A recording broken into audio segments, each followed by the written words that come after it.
Hello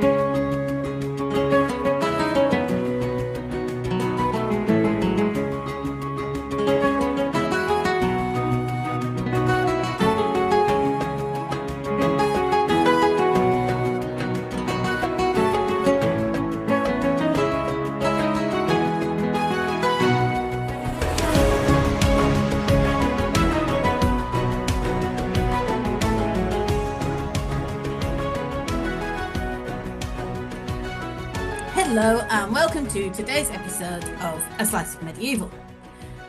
Today we're going to look at Thomas Becket and Henry II and what happened to their friendship.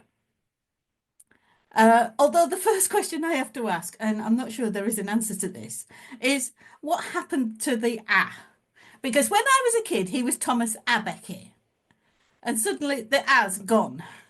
Well, the other thing about that is that there are a whole load of schools and all sorts of things named after him in that period when, we were growing up and so on, which are Thomas A. Becket School or whatever.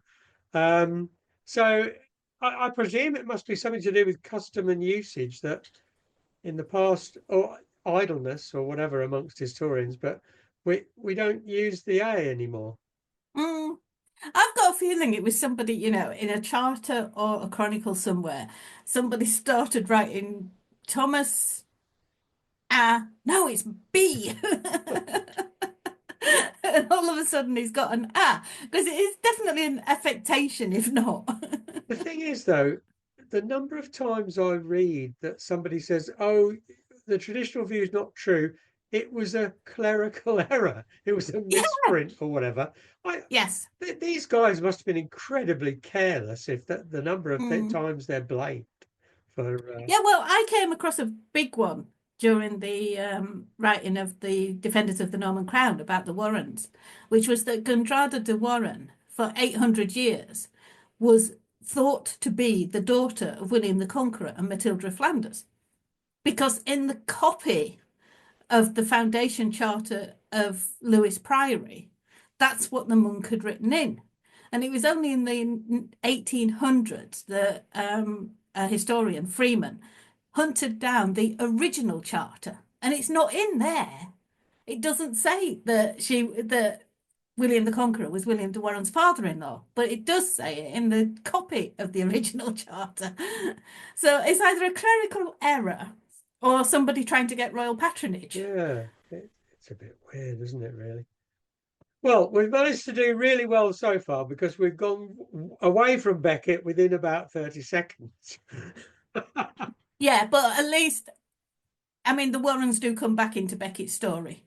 Okay. Well, Hamelin does. I'll let you off. Yeah. But yeah, it just seems to be, it's like Boudica. For years we were calling her Boadicea, and that was just a mistranslation, apparently, of the Romans or something. Yeah, but see, these things are destroying my world, really, because those things are what I grew up with. So, I've adjusted. Yeah. I've coped. But I mean, then when you think about where Thomas Becket's origins are, why would he have an A anyway? And mostly when you have the couple of letters in the middle, it's D, not A. Yeah. I'm trying to think of somebody who also had an A in the middle of their name. They don't. They tend to be D's, as in being from somewhere. A is to somewhere. Yeah, I should have given that more thought. Obviously, I haven't a clue what. If anybody out there knows the answer to this. Oh yeah, please let us know. Yeah. But yeah, it was a question I thought, and then I looked at it and I thought, I can't find the answer. Everybody mentions the fact that there isn't an A, but nobody explains why there was. Well, it was definitely there, as I said, because they named things after him in that way. But anyway. Yeah, it was. And yeah. Now he's just poor old Thomas Becket. Yeah. I mean, it was. I've got a book here, The Plantagenet Chronicles by Elizabeth Hallam. And when's the date on it? If it's not the Ladybird Book of Kings and Queens, it's got no provenance at all. 1995 this is from. And there's no A then. No. So that's 30 years ago. So when they got rid of the app. I don't know, but it must have been a while ago and taken a while to filter down. Anyone wondering whether we're actually going to talk about Becket other than his name? We are imminently. Right. So where did Thomas Becket come from? What was his background? He's a Londoner. He's a London guy, I think. He is a Londoner. Yeah. Merchant family. Yeah. Born in Cheapside. Now, Cheapside sounds real rubbish now, but actually it was a posh street, wasn't it? Yeah, it was. But it's funny because his biographers of the time say that his parents were Londoners, but not merchants. It says something like they had their own money, they relied on their income rather than selling things. But I think they were trying to make him out to be a little bit more highborn than he was, because apparently, Wasn't his father sheriff, though? Wasn't his father a sheriff? yeah, he was a sheriff of London, and he was a Yeah. landlord. He owned property, so which I think is where his income came from. Yeah. The trouble is with these things, I mean, people make all sorts of general statements. I mean, it may well be that Yeah, it had been a merchant family, yeah, that's true. but his father But might not have been a merchant. So, it's probably that's more likely. I think But yeah, well-educated young man. yes, he was. He was educated at Merton Priory, I think it was, until he was 11. I think it was something like that. And then he caught the eye of Archbishop. Well, it depends who you read, because one story I read was that about that age he caught the eye of Archbishop Theobald.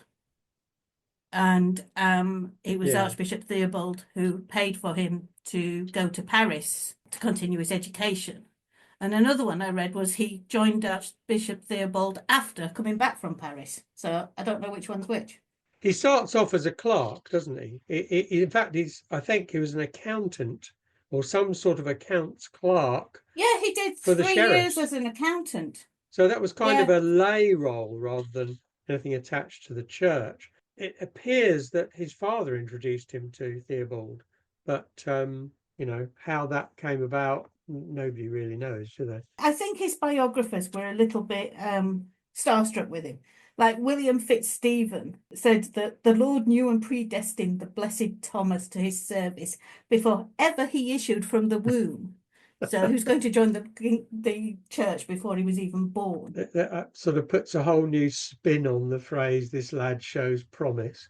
Yeah. But yeah, now you're right to mention that, because what we've got to remember is that Thomas Becket was a saint later, Yes. and therefore everything about him in terms of what's recorded after his death is going to be a bit different. It's going to have a different skew. Either it's going to be very pro Thomas and endorsing him and explaining what an amazing chap he was and how he was born to be, as you said, successful in the church, or it's maybe going to take the view that he wasn't all he was cracked up to be, and it'll want to in some way denigrate Thomas. Yeah. So the fact that he is later canonized is significant in how he was seen in subsequent, not just subsequent years, but subsequent centuries. Yes. When historians were writing about him. You can't really get away from that. No. I think some people do try and rein it back a bit. And like W.L. Warren says in his biography of Henry II, he has a really long chapter on Thomas Becket, which is illuminating to say the least. But like he says, however you look at it, he was a very intelligent, talented young man. Yeah. It wasn't just that he learnt to read and write. He did spend a few years doing accounting as a clerk. He did catch the eye of Archbishop Theobald because of his talents. And he was recommended to Henry II because of his talents. Yeah. And that is totally typical of the period we're talking about, which is, I mean, we're talking about the 1120s or thereabouts. So this is what happened. The church was always on the lookout for bright young sparks that they could employ. They wanted the best people. Yes. It was like a big multinational corporation with branches everywhere. So if you could get into the church, it was desirable. It was a very desirable and sometimes lucrative post. So this was totally normal. He was a bright lad, picked up one way or another by the Archbishop of Canterbury, Theobald, and as you said, sent abroad. As far as I'm aware, he was sent to Bologna, Ah. which was one of the oldest universities, to study law, and then to Auxerre in France. That's what I've found. Now, one account says he studied canon law, and the other said he studied both civil and canon law. I suspect it was the latter because, anybody skilled in canon law would also presumably want to be knowledgeable about civil law anyway. I would have thought, and as it turns out, that's fairly significant. I did listen to the BBC In Our Time episode yesterday, and they said he dropped out. He didn't finish his studies when he was abroad. I wonder which bit of study that was, whether that was Bologna or Auxerre or Paris or. Well, that's the thing, isn't it? It might be that he transferred rather than dropped out. Yeah, yeah. Because he certainly wasn't. I don't think you could ever say he was somebody who would drop out. Well, not through lack of effort or lack of commitment. Yeah, I mean, Yeah, that's the thing. Beckett's one of Beckett's great strengths, which we'll no doubt refer to in a minute. But yeah, I think you're right. One man's drop out is another man's transfer. yeah. Again, it's semantics, isn't it? It's how you refer to things, how historians and chroniclers refer to things, and how much meaning we give that, or how much emphasis we give that. Yes. A long time afterwards, shall we say? I think we also forget. When I was reading it, reading up on him, I was reminded how young Henry II was. Yeah. When he took on Thomas Becket. Becket was 15 years older than Henry. Yeah. And Henry was still in the first few years of his kingship when he took on Becket. Yeah. And I think we often look at the end and think they were all that age throughout the situation. Yeah, we do. Yeah. Although I'm not sure Henry II ever grew up, but that's another story. Actually, Warren says total opposite, actually. He says that in these first few years when he was challenging Becket, he then went on to challenge the Scots and the Welsh, and he was very heavy-handed with them as well.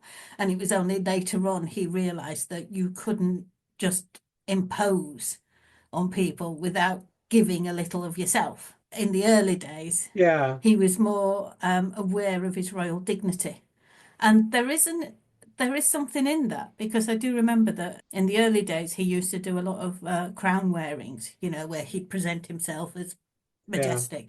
And then one day he just decided he left his crown on an altar. I can't remember which one, but said that, and that was the last time he did it. Maybe it was different with him, though, because of the civil war that preceded him becoming king, and that for him it was really important to emphasize, hey, I'm the king. I am the king. No doubt about it, sort of thing. So I think that may have affected that. Yeah, definitely. Yeah, and it was important. The other thing Warren says is he emphasizes his laws and his actions based on those of Henry I, his grandfather, not King Stephen, who was, as far as he's concerned, the usurper. So he harks back to the reign of his grandfather rather than the previous reign. Okay, so Becket comes to the attention of the Archbishop. He's sort of fast-tracked, I suppose we'd say these days. And the Archbishop appoints him Archdeacon of Canterbury, which is quite a good post in itself. Yes. And he's rising through the ranks of the church at that point. But I gather that it was the Archbishop who recommended to Henry II that Thomas Becket would be a good candidate as Chancellor. And I think that's around 1154. Yes. And he's appointed in 1155, I think. Yeah. So it's more or less at the start of Henry's reign that Thomas Becket comes in as Chancellor. Yeah. And for anybody who doesn't know, the Lord Chancellor was kind of the medieval equivalent of prime minister. They were very, very important in running the government and in getting things done, I suppose, implementing the king's policies. So this is an incredibly important role Yes. to give this guy, and he proves to be pretty good at it. Actually, it very often was a churchman or a cleric who Yes. was chancellor, because they could read and write, and that their education level was high enough to cope with the amount of correspondence and communication that they had to have. Mm. But he was good at it. He was He was good at good, it. He was wasn't he? very good at it. And they were a bit like chalk and cheese, but where Henry wasn't so good at things, Thomas was. So it was like they complemented each other when they were working together as Chancellor and King.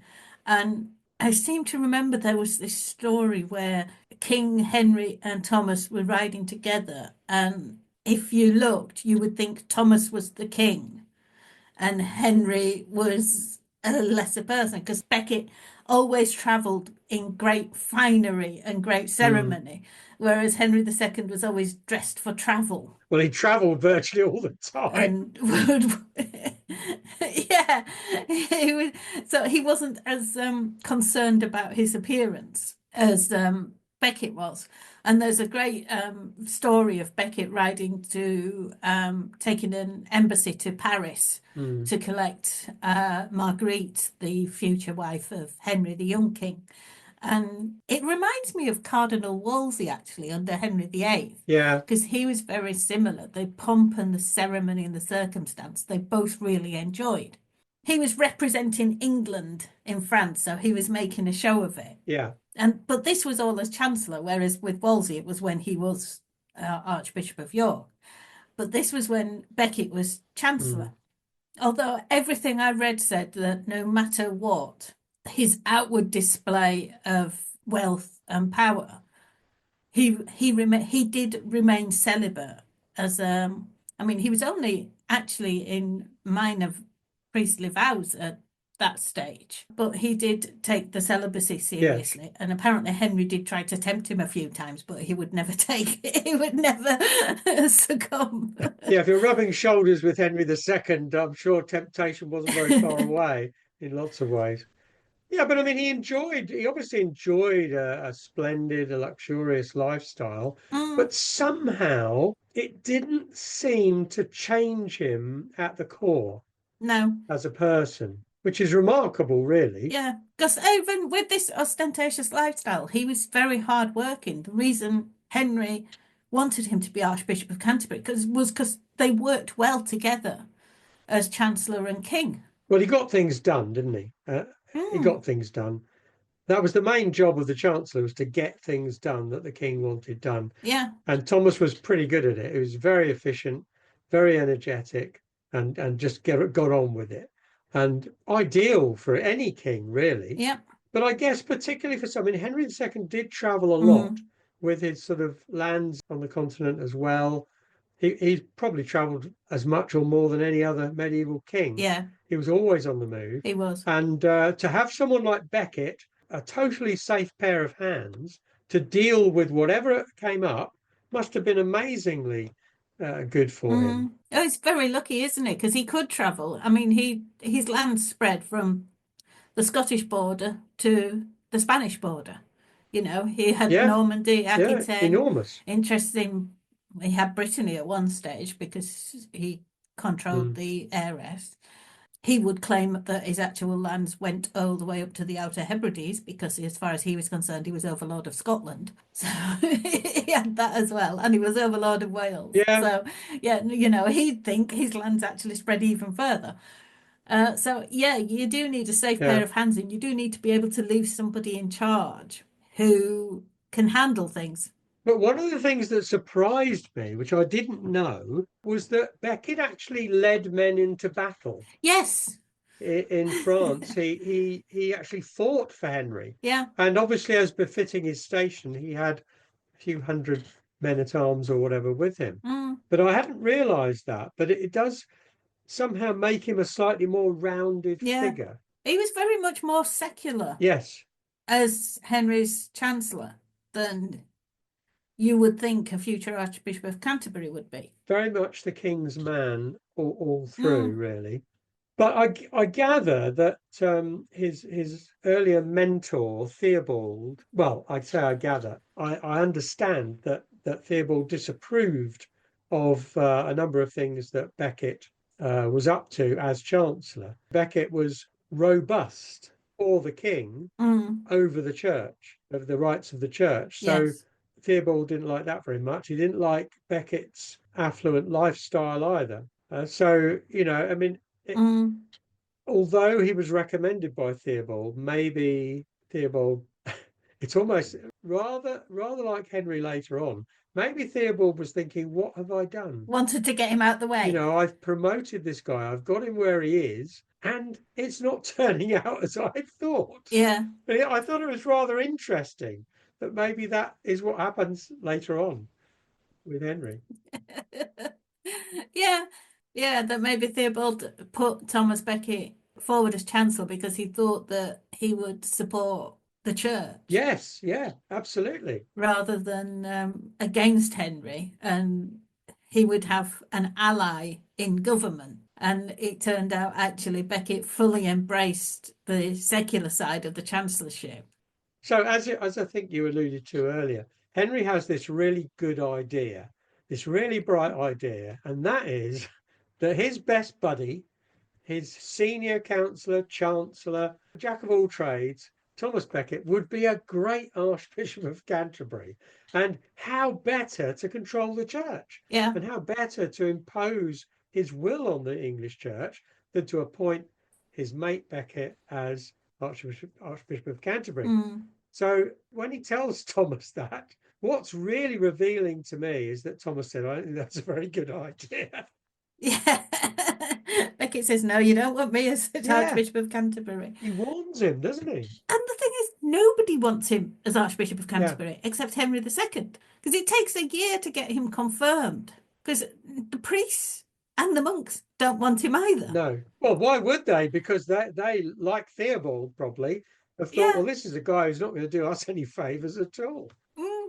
But what I thought was interesting was when he is ordained as Archbishop of Canterbury, his biographers of the time say that it's when he puts on the clothes of the Archbishop that he has this transformation, and suddenly everything is for the church, and he's the great defender of the church against the king if he has to be. Yeah, I tend to think that Thomas knew himself better than anybody else did. Yeah, exactly. And that's why he was reluctant to be Archbishop. Yes. Because whatever he's doing it 100%. He's in for the long haul. And he hasn't got to prove himself to Henry. Henry knows how good he is. He's been working with Henry for 5 or 6 years by this point. He's in his 40s, isn't he? And then suddenly it's the church fathers that he's got to convince that he's the right man for the job. Because although they have elected him eventually and reluctantly, he must feel that he's got to prove it's to them that he needs to prove himself. Yeah, there's an irony, isn't there, that Yeah. I mean, basically, they elect him as Archbishop because Henry says, you're going to elect this guy as Archbishop. And, it's not as if they think they freely elect him exactly. As you say, they probably would have preferred somebody else. But they're between a rock and a hard place there, I think. What do you think? Was he a very good Archbishop of Canterbury? He was uncompromising, I suppose is the word, isn't it? Yes. Now, there's some good things about what he did. I mean, obviously, we'll come to the crisis in a minute, but as an archbishop, ignoring what happens later in his early time as archbishop, does he do a good job? Would you think, or not? I think a lot of what happened in the early days is actually coloured by the fact that the chronicles are writing about their sainted Thomas Becket as well, Yeah. though. Yeah, as we said, yeah. He seems to have put a lot of people's backs up, even within the church. Yes, he's quite a divisive figure, isn't he, in the church? He's got his opponents. Bishop of London is one whose name escapes me. Gilbert Folio. Gilbert Folio. He's one of his long-term opponents, I think. But then, having said that, probably every archbishop, bar one or two sort of saintly figures, would have had rival bishops. I mean, it's like politics, isn't it? But I think it's telling, though, that the Archbishop of York, de Pont-l'Evêque, grew up in Theobald's household with Thomas Becket That's right. Yeah. and totally goes against Becket. Yeah. So he knew Becket. Probably knew him very well. Yeah. Yeah. So they're the two leading opponents in the church against Becket. I think Gilbert Folio would have made a lovely Archbishop of Canterbury. He just seems to have been such a very intelligent. He was educated at the Abbey of Cluny, and I remember a story of him. Becket excommunicates him. Later on. Yeah. Yeah, and he took it very seriously. So seriously that he would go and eat his dinner on his own because he knew that anyone eating with him would be subject to the same excommunication. So he'd go and sit in a room on his own and eat his dinner so that he didn't put anybody else in trouble for eating with an excommunicate. So he's got his enemies in the church, which is surprising. It's surprising in one way because he obviously does take the king on in terms of the rights of the church. But the funny thing was that Henry appeared to be under the illusion that Thomas would remain as chancellor and Yes. be archbishop at the same time. He resigned as chancellor. Yeah, it was one of the first things he did. He resigned he kept the Archdeaconry of Canterbury for a little while still. Yeah. So he was Well, as you do. Archbishop and Archdeacon of Canterbury. But yeah, he resigned and returned the seal to Henry, which upset Henry. That would have been a bit of a clue, perhaps. Yeah. But you get where Henry's coming from. If he can work with an Archbishop of Canterbury, who's also the Chancellor, so he's also invested in the secular side of England as well as the religious side. Yeah. You can understand Henry's idea that, this will work well. It's just Becket seems to be a lot less compromising even than Archbishop Theobald was. Yeah, I'm sure he was. I mean, I think he is.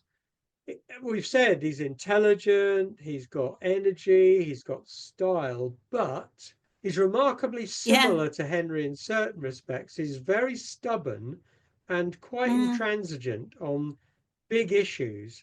And I think the division within the church is partly about Becket's personality and about his methods. I mean, he's standing up for the rights of the church against the king. Well, other clerics would agree with that for the most part, but what they disagree with is that he's taking it to a crisis level rather than more of a sort of gently diplomatic policy of trying to get concessions and so on without facing the king down, which is what Becket does. Yeah.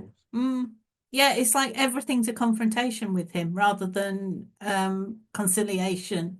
He'd rather just go straight. But then he knew Henry better than practically every other member of the church. So maybe he thought that was the way to get things done with Henry. But if he did, he was wrong.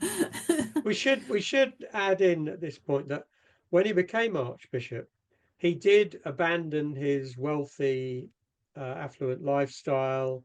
He wore a hair shirt, allegedly. Yes. Which is quite possible because a lot of people appear to have done. And he dressed plainly. Yeah. I mean, as archbishop, you could have been pretty ostentatious, but he wasn't.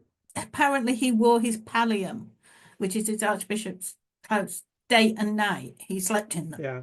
So he totally embraced being an archbishop. Yes. And he did start living this austere lifestyle, though his household didn't. He still put on a good amount of food and everything for his household. It was just this was his way of doing things. He would eat meat sparingly. He would drink water taken from can't remember what it was. Water used to dampened straw or the water from the straw butt or something rather than... Well, that sounds like an idiot, to be honest. So. Yeah, not just drinking water. The worst kind of water you could find was the water he drank, and he'd taste the wine to make sure it was all right for everybody else, but then wouldn't touch it, wouldn't actually drink The any. man's a fool. Um, Anyway, well, all biographers are just trying to say that, again, as you say, as you said earlier, he was canonized later, so Mm, everything that's said about him maybe can be interpreted yeah. as a comment on that. And some of these comments go to extremes. Rather than just saying he drank water, you've got to Yeah, make it the yeah, worst water out to say how saintly he was. Whereas he did yeah, probably just drink spring water. yeah. He didn't have to have the cheapest water that'd make him ill.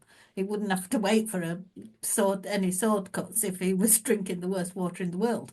Bracken water can kill you. I think there may be an element of spin involved here. Mm. Okay, so let's grasp the nettle, shall we? What made them fall out in particular? Obviously, we've said that Thomas was a champion of the church's rights. Mm. Should we at this point talk about canon law and how the clergy were judged and that whole issue? And the criminous clerks. Criminus clerics and clerks, yeah. So what does that mean? Now you've said it. Where does that come from? Well, the idea was that churchmen should be prosecuted under church law, no matter what their crime. Yeah. And Henry's argument was that if it wasn't a church crime, then they should be tried in secular courts. So basically, the example is if a priest murders somebody, then it should be Henry's courts he was tried in, not the church's courts, because he hasn't offended against the church. Whereas Thomas's argument, and he actually stated it at Clarendon, I think it was, he was talking about the untouchability of the clergy, and he said they are, as it were, set apart from the nations of men. Yeah. So he was actually claiming that the clergy were a totally different order of society than the rest of society. I mean, he would, if he'd murdered somebody, he would be tried by a church court. Mm. And what Becket was also arguing, therefore, was that he couldn't be tried twice, once by a church court and once by a civil court. Well, Henry's proposal, after the idea of clerics being prosecuted in secular courts, Henry's proposal was that, right then, well, once they are prosecuted in a church court and defrocked, so that they're actually no longer clergy, then the punishment should be up to the secular courts. Yeah. But that's not being tried twice. And this was something that actually became common practice in the church. Joan of Arc was prosecuted by a church court, but punished by the civil authorities. And that was Henry's argument. Once you're kicked out of the church, then surely it is now the right of the civil authorities to punish you. Yeah, but to play devil's advocate a bit, if your punishment for murder under canon law is that you are defrocked or whatever, then the church has punished you by doing that. So Becket's argument would be that you've already been punished. Yes. We've taken away from that person the worst thing we could possibly take away. And now you want to punish him again under a different set of rules. So that's I think what his argument was. Whether I don't know whether you agree with it, but Henry's argument was he obviously couldn't care less about being a member of the church, because if he had done, he wouldn't have murdered somebody. So defrocking him wasn't actually a punishment. Yeah. And also he did it using the church garb as a shield to actually receiving just punishment. Yeah. He knew that because he was a priest or a monk, that killing somebody, he would be protected. Well, I think that's what lies behind the whole argument, isn't it? That you could literally get away with murder if you were a cleric. Yeah. And then the other thing that crops up is that, correct me if I'm wrong, I think Henry II asserts that this wasn't allowed in Henry I's reign. And he goes back to his grandfather, Henry I's reign, for what the custom was, what the law was. And he maintains that the church did not have those benefits and rights in Henry I's reign. I'm not sure whether that's true, though. No, I don't think it is. And the one argument that the church could come up with was that Stephen's reign, it was allowed. The church prosecuted church people. Yeah. So but of course Henry's like, well, I don't agree with Stephen's reign. A lot of things went wrong there. He's a usurper anyway, so doesn't count. Yeah, I don't think they could come up with any specific examples. Okay, so it all comes to a head in 1163 stroke 4 Mm, when I think they meet at Westminster at the end of 1163 and they talk about these issues. mm. Well, talk about they the king gives his sort of impression, shall we say, Mm, that the church doesn't have these rights, hasn't had these rights, and therefore shouldn't have these rights. And he wants the archbishop to agree mm. to, and the bishops to agree to the fact they don't have these rights. Yeah, and they are conciliatory. Yes, we'll agree, so long as we can have the words on the end, saving our order. Mm, And Henry gets really miffed about this, but it is something that is done even when a priest is made into a bishop or an archbishop. They agree to the secular laws, but they still have in their oath the saving our order. and what does saving our order mean? Well, I think that's the problem. It's such an ambiguous term that they can turn around and say whatever they want is, privileged because they're churchmen. And that's what Henry didn't like. Yeah. So the kind of irony to that then, isn't there? Because they're saying, well, we'll totally agree that the church is subject to the crown and civil law, unless, of course, We don't like it. we happen to be churchmen, in which case we might not want to do that. Yeah, I mean that's the thing. It's so undefined. It's like you can use it for anything, and that's what Henry didn't like. He wanted the laws to be specific and to be defined. Yeah, and to be fair, Henry had that. That is something Henry and, in fact, Becket had been doing Mm, in the previous years with the law. yeah, They had reorganized the law to some extent, and this was one big part of the law that Henry wanted to clarify.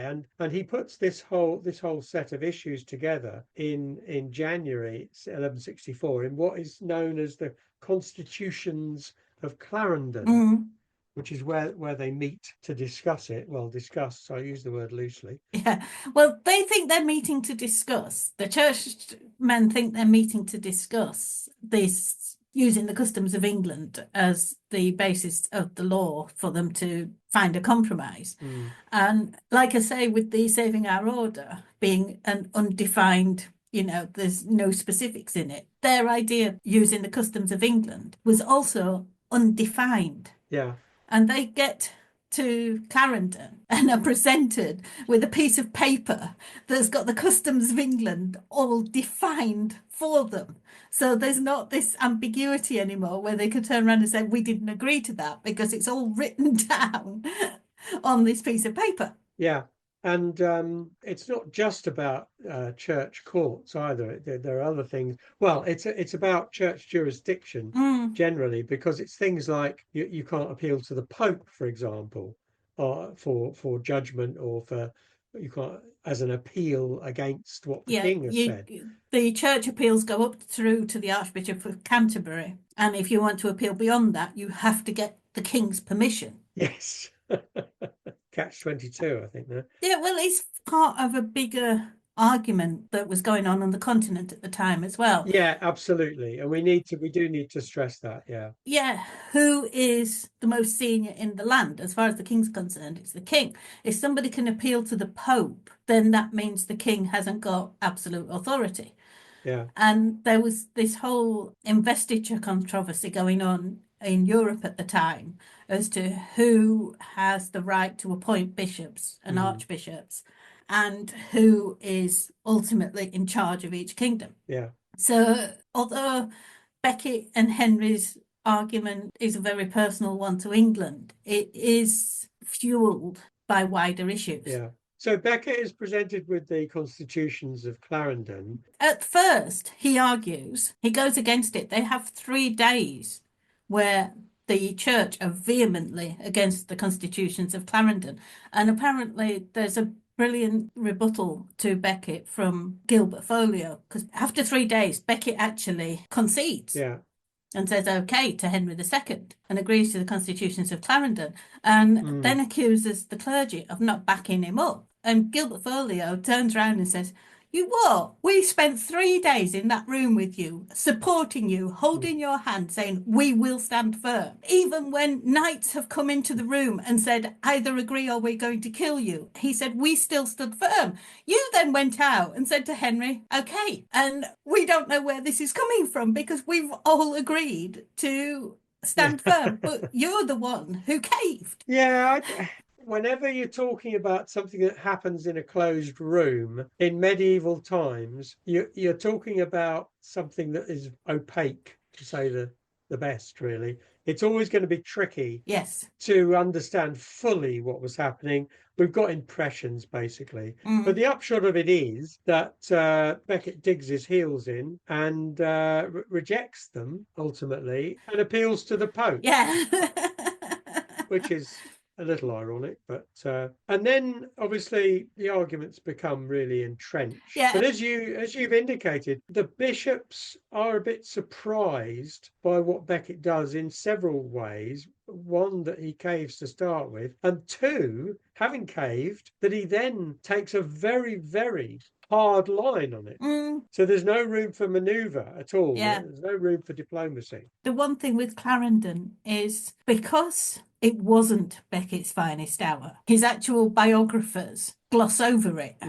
So we don't have any contemporary record of what happened. Everything's written down later with the benefit of hindsight and, oh, he was a saint, so he must have been in the right and all that kind of thing. Yeah. So in 1164, he takes his stance, and relations between him and Henry II break down to the point where by the end of the year he flees to France. Yeah, what I like about this though is what the reason he flees, what Henry does is, right, well, he's really pissed me off now. Let's actually go through and have a look at everything else he's done. We're going to look through everything he did as Chancellor and make him answer for where every penny was spent.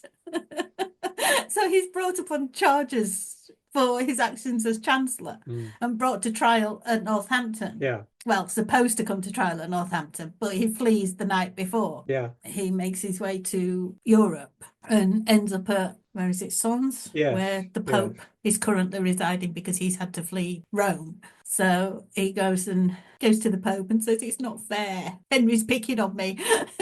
What's amused me a bit is that the Pope's attitude, is it Alexander the Second or Third? Third. Alexander the Third's attitude, who obviously wants to keep on good terms with everybody. Yeah. And he's not in a very strong position, as you mentioned.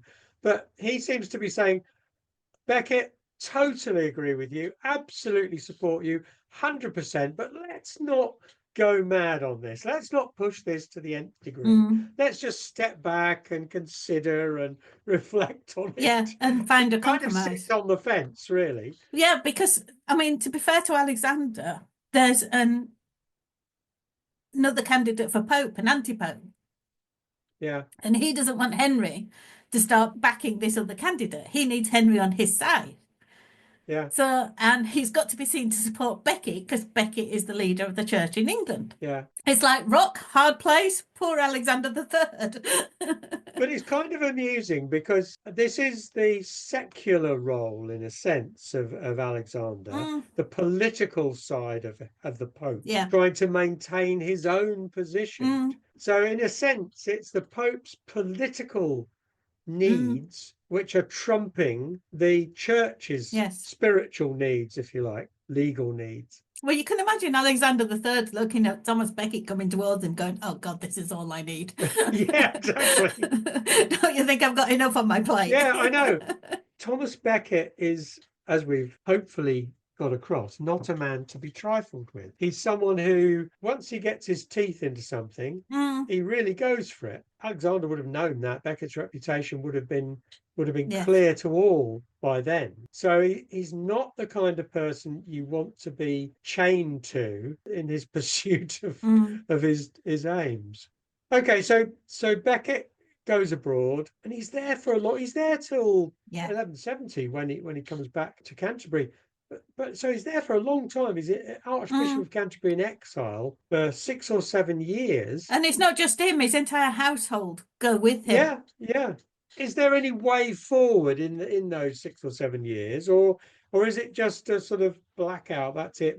No discussion, no hope of repairing the Well, relationship? Or is there any attempt to do that? there's constant attempts. I mean, Empress Matilda and Eleanor of Aquitaine, there's a letter, I think it's from the Empress to Eleanor, discussing how to get Henry and Becket talking. So the women are trying to get Henry talking to Becket.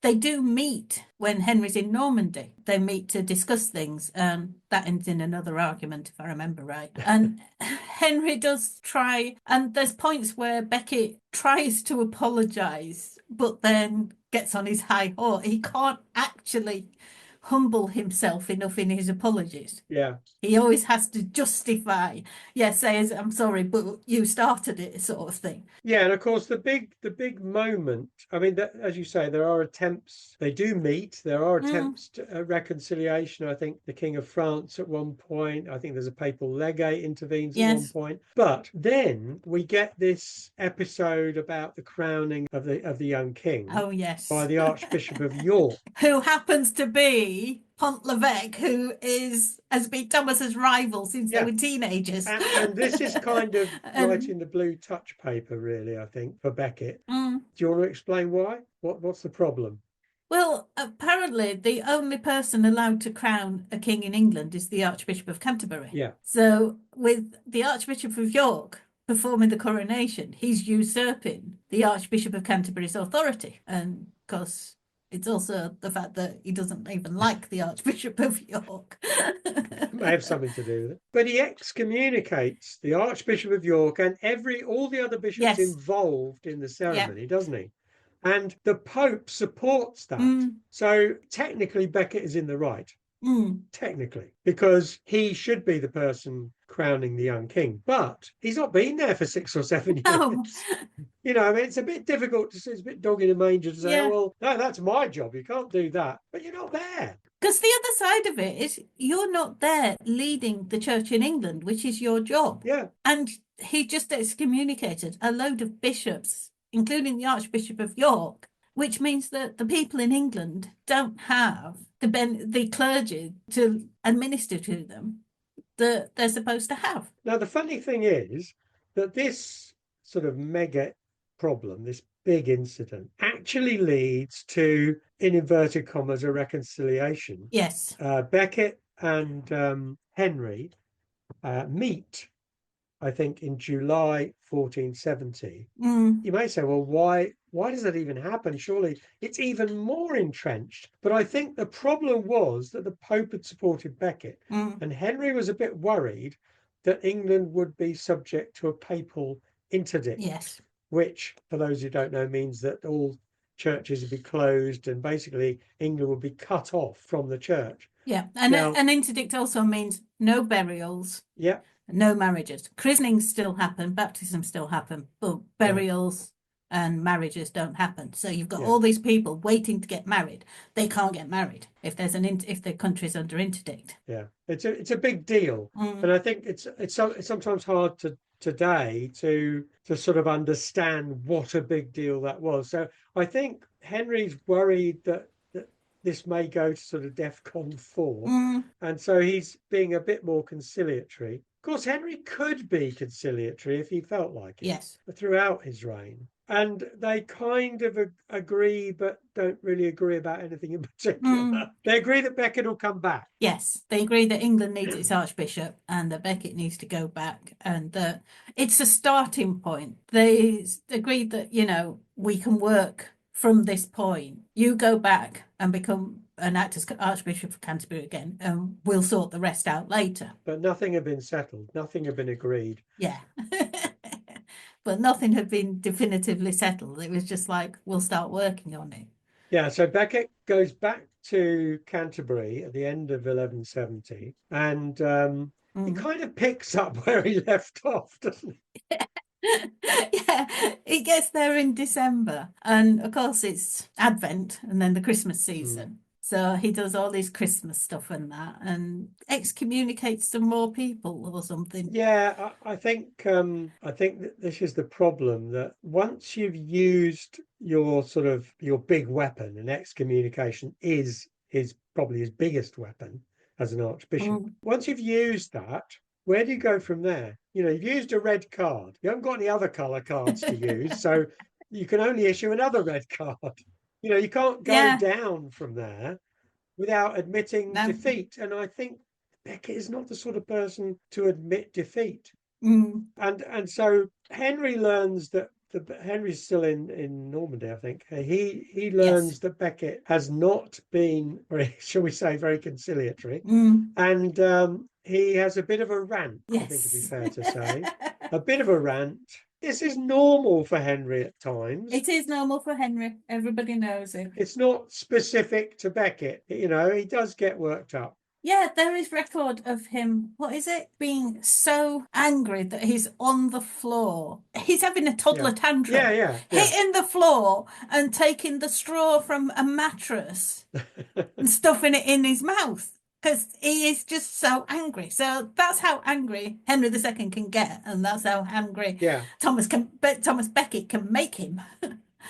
Well, what exactly he says in this rant is obviously the gist of it is there, but the detail of it is lost in the mists of time.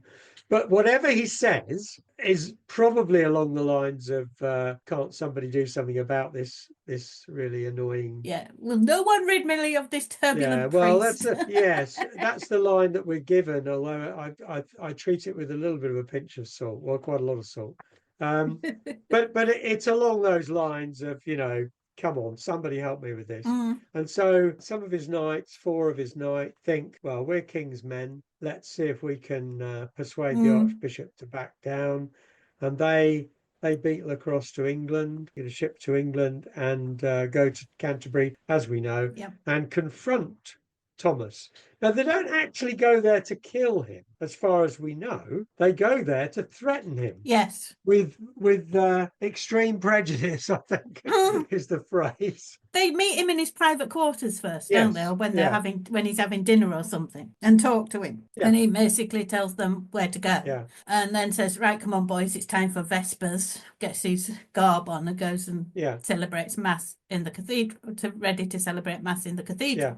And they follow him into the cathedral. Yes, because he's not actually, it's not going as they planned. No. And he stands his ground and they stand their ground, and one of them gets a bit too angry and draws his sword and lashes out, and a monk puts his arm in the way, which gets cut, but I'm not exactly sure. The trouble is, I mean, there were witnesses, but it's still a little bit hazy. I mean, the sequence of events that I've gathered is that the first blow is actually to knock his cap off, which you might interpret as being a means of sort of saying, look, we're serious about this. You need to back down, rather than a first attempt to kill the man. Maybe that their anger gets the better of them. Yeah, it does strike me as odd, because every other thing I've read about people attacking people, they tend to go for the body.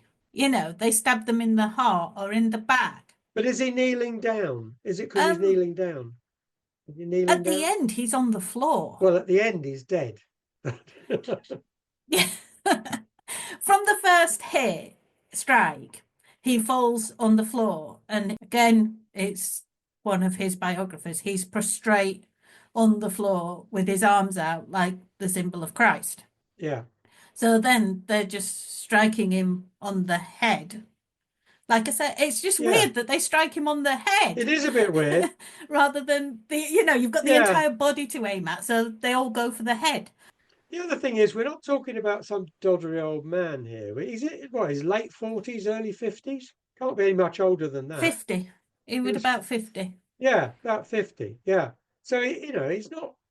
And for all we know, he was a fairly fit man. He wasn't feeble or ill. No. So, I mean, it kind of comes across sometimes as if he's a bit older than that. Yeah. And they're sort of battering this poor old man. They're actually battering a guy that, given equal terms, when he was fighting for Henry in his, about half a dozen years before or whatever, he would have been able to take one of them. Yes. But unarmed as he was, and maybe kneeling up, we don't know. He was certainly very vulnerable, and they just got a rush of blood, didn't they, really? Yeah. He's already dead by the last one, by the time the last one strikes his sword. Yes. He takes the top of apparently takes the top of Becket's head off and skewers his brain with his sword. I yeah, you do wonder sometimes about this. It's very detailed. Isn't it? It's very detailed, and again, we come back to the sainthood and so on. Come back to whether, as a saint, he had to be sort of mutilated as well as Mm, butchered. I don't know, but I mean, I think it's open to question. But the sources are all we've got, really. So yeah. it's difficult to interpret any other way. But the bottom line is he's dead, Mm, and of course, the reaction to that across Europe, really, across the Christian world, is immense yeah. because here is an archbishop butchered to death in his own cathedral Mm, by knights. I mean, this is about as bad as it can get, isn't it, really? And they're Henry II's knights. So, it's like in a room, everybody's looking at the king and saying, yeah, these are your guys. yeah. And I mean, the knights all end up having to go on pilgrimage to Jerusalem. And I don't think any of them, I can't remember if any of them actually made it home. Um, but they certainly realized that they'd made a huge. And there's the question, had they made a huge mistake or had they actually acted for the king? And it was Henry who'd made the huge mistake. Well, I think it's both, really. I mean, Henry had made a big mistake in saying what he said, whatever it was, but I can't conceive that Henry at any point said to anybody or wanted anybody serving him to go Mm, and kill the yeah. archbishop in his cathedral. Mm, If he happened to fall off a cliff somewhere, that might accidents happen. But, to go and butcher him in his cathedral is yeah. somewhat obvious. And of course, Mm, everybody assumed that Henry was responsible. So it didn't really matter whether he wanted it to happen. He was still, the buck stopped with him. yeah. These were men sworn to Henry, so whatever they did, I mean, he was still responsible. Mm. There seems to be a little bit of doubt as to how guilty he felt. Yeah, because it was at first his reaction was muted. Yeah, It wasn't, it was only later on when he was at war. Was it when he was going to war with his sons or after the war was over, that he did the pilgrimage to Canterbury? was that 1174?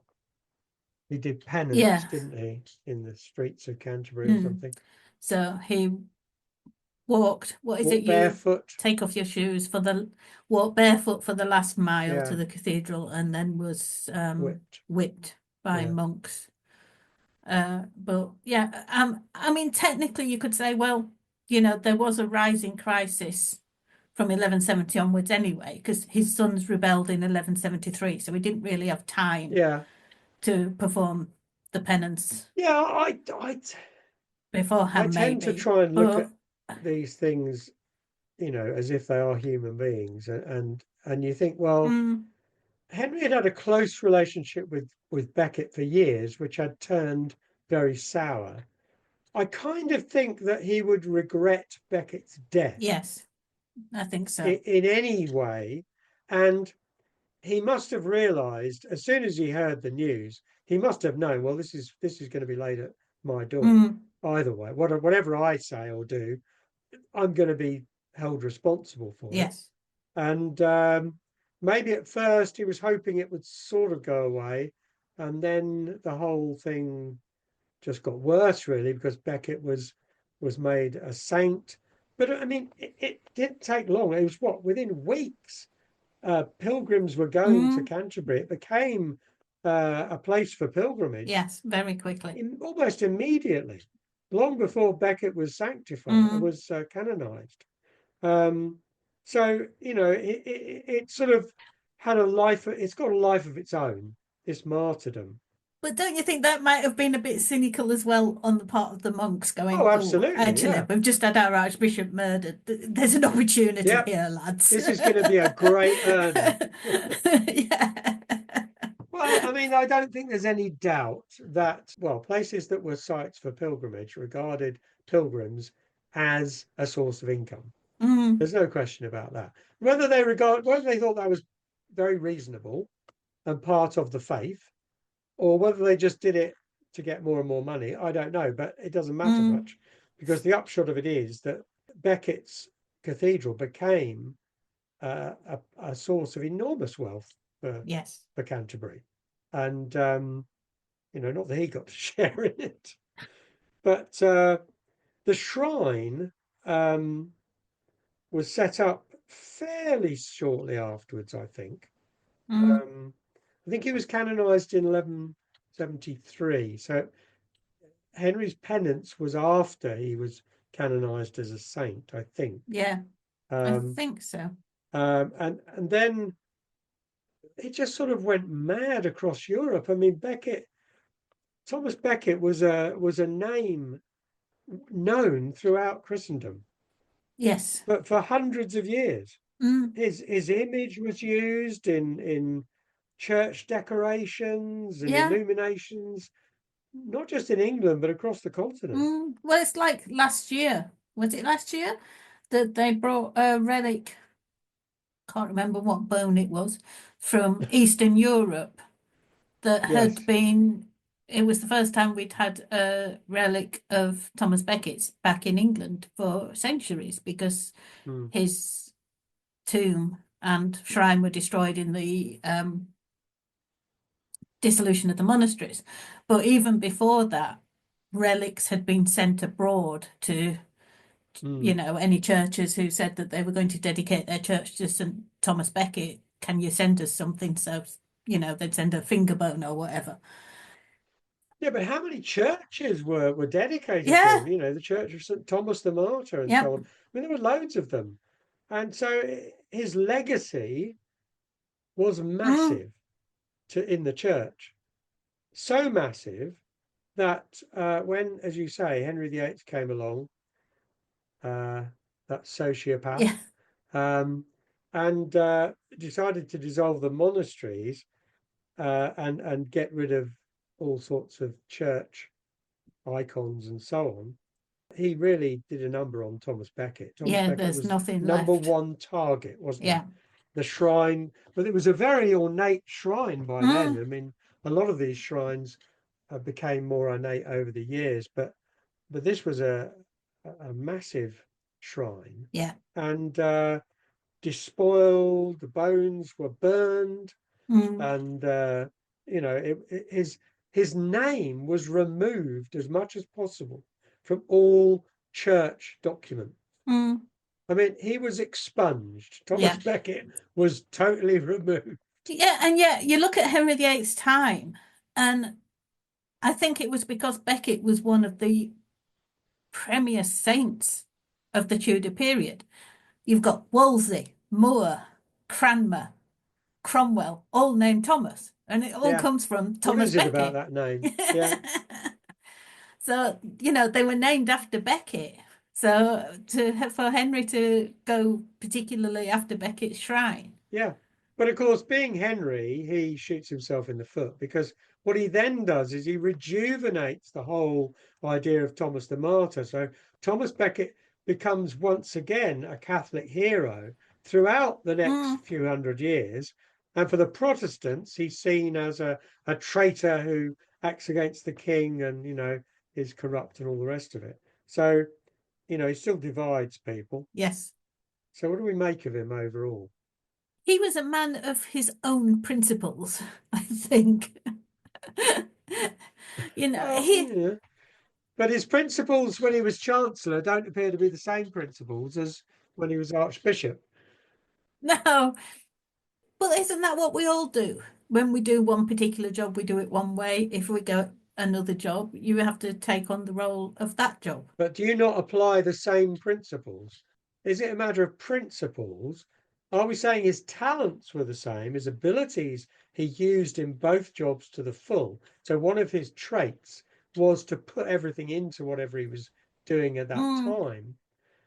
But I'm not sure about that principles, because it seems to me that if you do what he did, that's to say, if you put your heart, soul, body into a particular role, as he did with Chancellor, and then as he did with Archbishop, principle isn't coming into it at all, really. well, maybe his principles were always what he was like as Archbishop, but he had to suppress those as Chancellor in order to achieve what he was going to achieve in the end. I have to say, I think he was a fanatic. I think he was one of those people who, it wasn't about the argument, it was about him. It was about Mm, his yes. intransigence, his inability to to sort of go against what he decided was the way to go.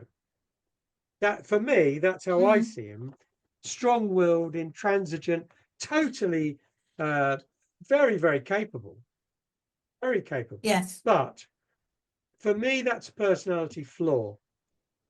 That he couldn't he couldn't be an effective archbishop. I don't think he was effective for the church, because No. he basically pissed off the one person in the country who could make life very difficult for him. Mm. And that seems to me, not a very sensible way to proceed. And I think someone like Gilbert Folio probably would have agreed with me. I don't think he realized that conciliation was the better way to go and that, compromise. His idea of compromise was that everybody else compromised for him. Yes, he was in fact uncompromising as Yeah, an individual when in both roles. yeah. And we were talking about his early career as Archbishop of Canterbury before the big fallout. And even then he was I forgot about this earlier. He was challenging Henry II. It was Henry's night in Tunbridge. I think it was Tunbridge. Uh, he Tom Becket excommunicated him and put an interdict on his lands.